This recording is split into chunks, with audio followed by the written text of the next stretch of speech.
بسم اللہ الرحمن الرحیم۔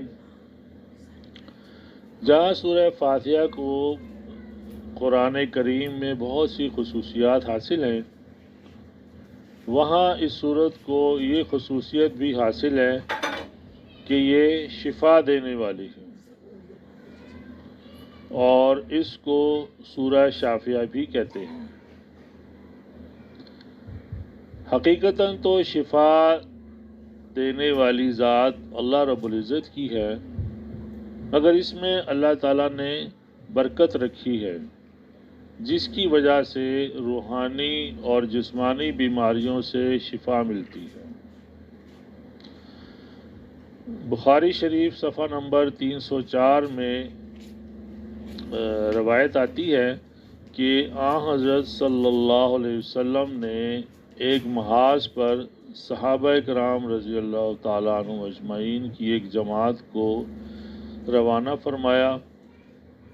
کامیابی ملنے کے بعد جب صحابہ کرام کی واپسی ہو رہی تھی تو راستے میں ہی رات ہو گئی، اور پاس ہی ایک چھوٹا سا قصبہ تھا، تو صحابہ کرام وہاں پہ تشریف لے گئے کہ یہاں رات گزارتے ہیں، لیکن وہاں کے لوگوں نے ان کی مہمان نوازی کرنے سے انکار کر دیا اور کہا کہ ہم صحابیوں کو یہاں نہیں چھوڑتے۔ اس وقت اہل حق کو صحابی کہتے تھے۔ بہرحال انہوں نے صحابہ کرام رضی اللہ تعالیٰ عنہ اجمعین کو قصبے سے نکال دیا۔ چونکہ اندھیرا تھا، رات تھی، لہذا صحابہ کرام رضی اللہ تعالیٰ عنہ اجمعین نے قصبے کے قریب ہی رات گزارنے کا فیصلہ کر لیا اور وہیں ڈیرا لگا لیا کہ رات یہاں گزار لیں گے اور صبح ہوگی تو اپنی منزل کی طرف رواں دواں ہو جائیں گے۔ اتفاق ایسا ہوا کہ قصبے کے بڑے سردار کو ایک زہریلے قسم کے موذی جانور نے کاٹ لیا۔ روایت میں ہے کہ فَسَعَوْا لَهُ بِكُلِّ شَيْءٍ، انہوں نے ہر طرح کی کوشش کی، یعنی وہاں جتنے بھی چھو منتر اور دم کرنے والے تھے اور سب کو آزما لیا، لیکن کسی سے بھی اس کو آرام نہیں آیا۔ مجبور ہو کر وہ صحابہ کرام رضی اللہ تعالیٰ عنہ اجمعین کے پاس آئے کہ اس طرح ہمارے سردار کو کسی زہریلی چیز نے کاٹ لیا ہے، تو اگر آپ کے پاس کوئی دم وغیرہ ہے، کوئی دم کرنے والا ہے تو وہ ہمارے ساتھ آ جائے اور ان کو دم کر دے۔ حضرت ابو سعید خدری رضی اللہ تعالی عنہ نے کہا کہ ہاں، دم تو کر دیں گے، مگر ہم 30 بکریاں لیں گے۔ 30 انہوں نے اس لیے کہا کہ صحابہ کرام رضی اللہ تعالیٰ عنہم اجمعین کی تعداد بھی 30 ہی تھی، اور 30 بکریاں ملتی تو وہ ایک ایک اس کو تقسیم کر لیتے۔ چنانچہ صحابہ کرام ان لوگوں کے ساتھ گئے اور سورہ فاتحہ پڑھ کر اس کو دم کیا۔ کأنہا نشط من عقال، گویا کہ اس کو گرہ سے کھول دیا گیا، یعنی اس کو اس طرح محسوس ہوا کہ کبھی گویا تکلیف ہوئی نہیں تھی۔ اب صحابہ کرام رضی اللہ عنہ اجمعین نے فرمایا کہ بھی اب آپ اپنی شرط پوری کریں اور ہمیں 30 بکریاں دے دیں۔ چنانچہ 30 بکریاں ان لوگوں نے صحابہ کو دیں اور صحابہ ان سے بکریاں لے آئے، لیکن انہوں نے بکریاں تقسیم نہیں کی، اس لیے کہ انہوں نے یہ آپس میں مشورہ کیا کہ مدینہ طیبہ جا کر حضور صلی اللہ علیہ وسلم سے پہلے دریافت کریں گے کہ اگر یہ ہمارے لیے جائز ہوں گی تو تقسیم کریں گے، ورنہ انہیں ان کے مالکوں کو واپس کر دیں گے۔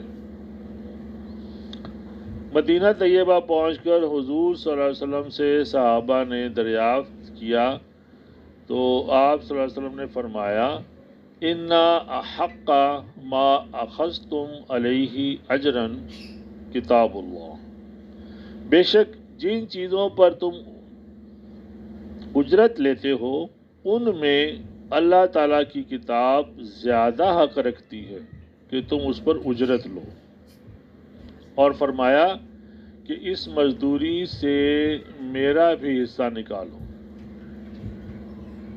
اب یہاں پہ غور کرنے کا نقطہ یہ ہے کہ آپ صلی اللہ علیہ وسلم کا یہ فرمانا کسی حرص اور لالچ کی وجہ سے نہیں تھا، بلکہ صرف صحابہ کرام رضی اللہ تعالیٰ عنہ اجمعین کا وہم دور کرنا مقصود تھا کہ یہ تم لوگوں نے کوئی گناہ نہیں کیا۔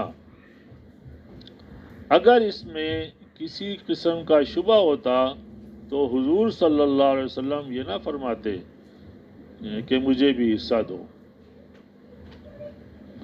ایک مسئلہ اس میں سے نکلتا ہے اور اس کے بارے میں تمام فقہائے کرام رحمۃ اللہ کا اس بات پر مکمل اتفاق ہے کہ اگر کوئی تعویذ، گنڈے اور دم وغیرہ جو جائز ہوں اور قرآنی آیات سے ثابت ہوں ان پر اجرت لینا چاہے تو لے سکتا ہے، اس میں کوئی گناہ کی بات نہیں ہے۔ تو اس صورت کو شافیہ اسی لیے کہتے ہیں کہ اس میں اللہ رب العزت نے شفا رکھی ہے۔ ہمارے اسلاف نے اس صورت کا ایک بڑا مجرب وظیفہ جو کہ ہر قسم کے زخم، گلٹیاں اور رسولی کے خاتمے کے لیے بتایا ہے، تو وہ وظیفہ میں آپ کو عرض کر دیتا ہوں۔ وظیفہ یہ ہے کہ 7 مرتبہ سورہ فاتحہ پڑھنی ہے اور ہر بار شروع میں بسم اللہ، اس کے بعد 7 مرتبہ درود ابراہیمی پڑھنا ہے، اور پھر اس زخم پر رسولی یا گلٹی جو بھی ہے اس کے اوپر پھونک مارنی ہے، تھتکارنا ہے۔ تھتکارنے سے مراد یہ کہ تھوڑا تھوڑا اس میں پھونک میں تھوک بھی شامل ہو، اور پھر منہ میں جو لعاب جمع ہو اس کو اس زخم پہ لگانا ہے۔ یہ عمل صبح اور شام کرنا ہے۔